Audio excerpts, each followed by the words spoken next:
हमें नहीं जाना तुम्हारे मुल्क में, खोलो करगिल का रास्ता। जो वहाँ पे एहतजाज इस वक्त हो रहा है स्कर्दू के अंदर और जगहों पे, वहाँ पे नारे क्या लग रहे हैं कि फिर कारगिल खोल दें आप।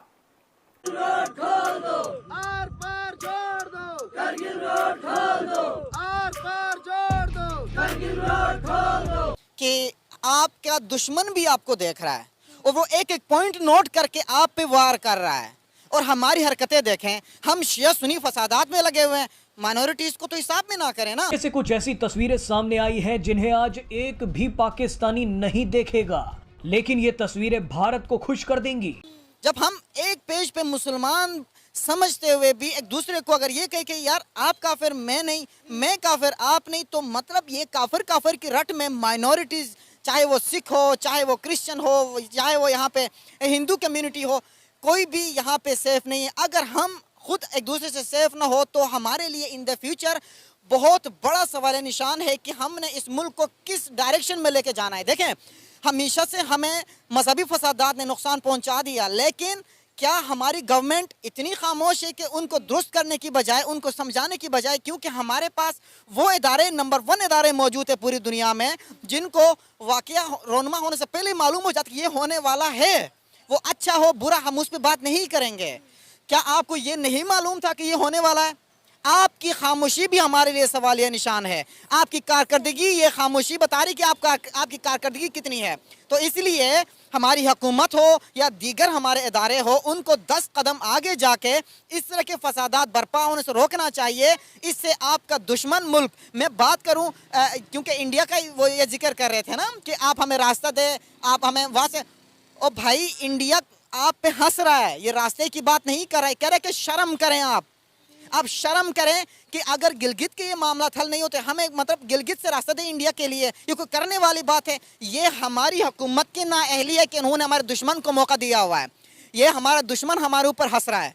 ये मतलब आपका घर का मामला तीसरा फरीक हल करने के लिए आगे आता है। हमारे लिए शर्म और डूब मरने का मुकाम है। सर मेरी बात सुने, जब यहाँ के लोग, गिलगित बल्तिस्तान के लोग खुद कह रहे हैं कि अगर आपने हमारे साथ यही सलूक करना है तो आप कारगिल खोल दो।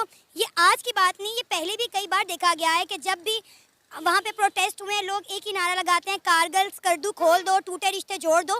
गिलगित बल्तिस्तान के लोग पछता रहे हैं कि वो इंडिया से अलग क्यों हुए, इससे तो बार बार टूटे रिश्ते जोड़ने की बातें कर रहे हैं। अब आज भी यही वहाँ पर नारेबाजी हो रही है, लोग यही कह रहे हैं कि भाई कारगिल खोल दो, अगर आपने हमारे साथ यही करना है तो हमें इंडिया के साथ इल्हाक करने दो।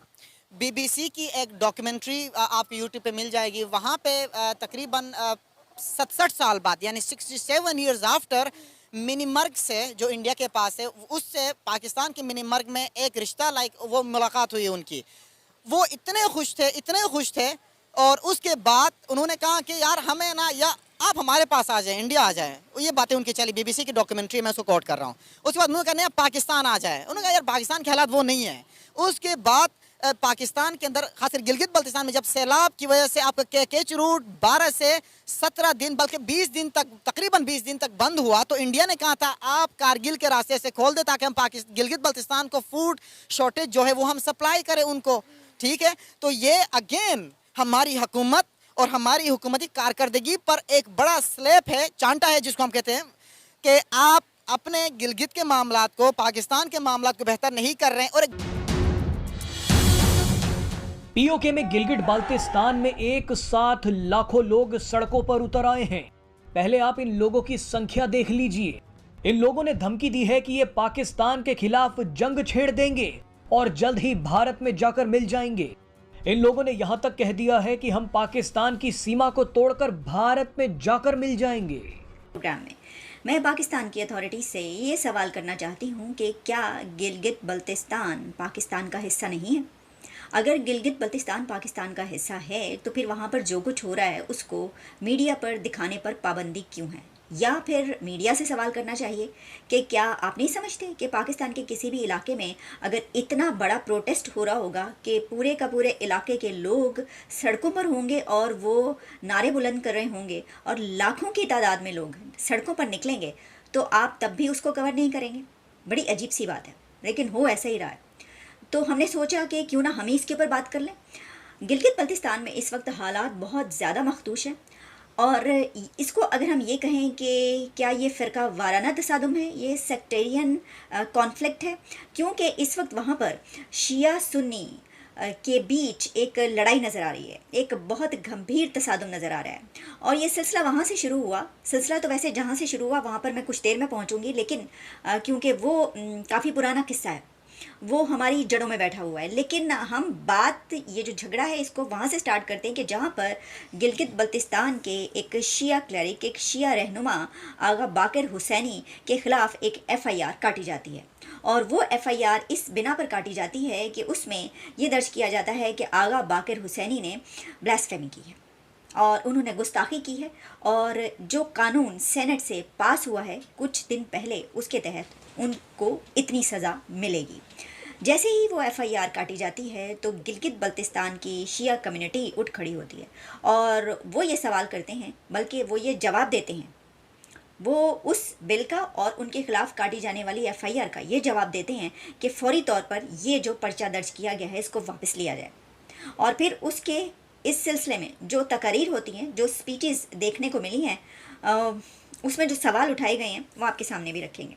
लेकिन सिर्फ बात यहीं तक नहीं रहती, बल्कि उसी के साथ जो वहाँ की सुन्नी कम्युनिटी है, सुन्नी मसलक से ताल्लुक़ रखने वाले लोग, वो भी उठ खड़े होते हैं और वो कहते हैं कि हमारी बात मानी जाए। तो आप इसको इस तरीके से ले सकते हैं कि इस वक्त वहाँ के जो दो बड़ी कम्युनिटीज़ हैं, शिया कम्युनिटी और सुन्नी कम्युनिटी, 39% शिया हैं वहाँ पर, और उसके बाद जो तीसरी कम्युनिटी है वो है इस्माइलीज़ की। तो दो बड़ी कम्युनिटीज़ के बीच ये तसादुम हो रहा है।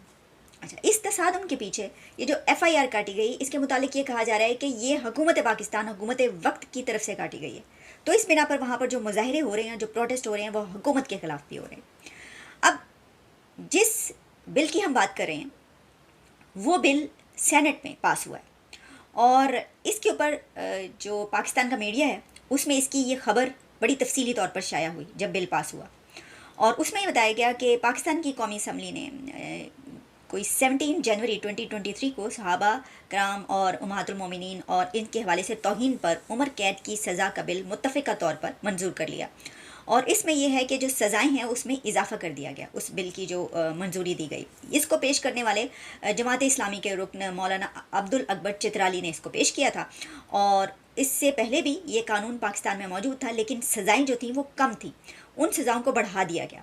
और कितना बढ़ाया गया ये मैं आपको बताती हूँ। जैसे कि मैंने आपको बताया कि मुख्तलिफ मीडिया में, ख़ासतौर पर इंटरनेशनल मीडिया में भी और पाकिस्तान के मीडिया में भी 98A को ऐड किया था, जिसके ज़रिए सहाबा और अहले बैत की तौहीन करने पर 3 साल तक कैद या जुर्माना, या कैद और जुर्माने की दोनों सज़ाएं मुकर्रर की गई थी। फिर 1985 में ज़ियाउल हक़ ने 8वीं तरमीम के ज़रिए अपने तमाम इक़दामान को आइनी टच दे दिया, यानी उनको एक